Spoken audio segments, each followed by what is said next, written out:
Hi guys, for today's mini vlog, magluto ta og special fried rice. So mao ni ang na-chop na nato na mga ingredients. Sa kaliha nga init nga with oil, atong ilunod ang mga sangkap sa atong fried rice. Kay mao ni karon atong giluto kay daghan kay ni borders sa balay. So napao mga tulog pa ang mga haluan. Og mao na, so imo din ang mikos-mekos diha. Kana mag golden brown ba na maluto na bitaw. I-add nimo ang uban, so daghan klase ni siya mga friends. Ilunod na puday ng itlog. So ana dayon mekos itlog, unsa pay kauban ani, daghan ni siya sagol kay mao ning mga sobra di sa ref. Pwede na nimo usahon, no, kanang dili pa daot ti mo ding fried rice. So gibutangan po dani nang chop cabbage and kinadkad po dayon nga sibuyas dahonan ang atong gibutang kay para na mag green po da sa atong special fried.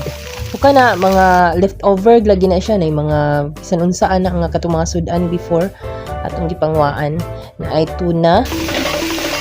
So, sagol din tuna, chicken, pork, naapod na siya kanang fish balls. So, mao na dahil ni atong fried rice. So, ubay-ubay gid na no kay ambot ba na ni mga tao sa balay nga di man kapangaon kaayo og rice. So, sige raman mig kakabahaw-bahawan. So, mao na atong fried rice para mao ilang pamahaw. So, after that, imekos-mekos na dayon na siya. Butangan po nato na siya og chicken oil. So, kanang chicken oil gihimo ko gihapon na siya. Gihimo na siya from chicken. So, chicken oil para naa siya lasa, na siya mga aftertaste. Parot lang doon, feeling ba? Niya, butangan ko dahil nato. So, imekos-mekos na siya. After ana, sesame oil. Isa ni siya sa makalasa yun, no, sa inyong fried rice. Ang sesame oil. Kaya so back to mekos-mekos.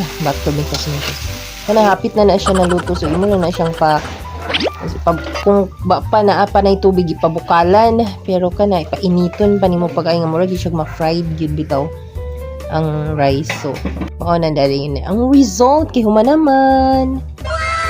So ubay-ubay na siya with pandesal, with bami from mamang. So, perfect ang pamahaw sa mga haluan. Thank you for watching. Until next mini vlog.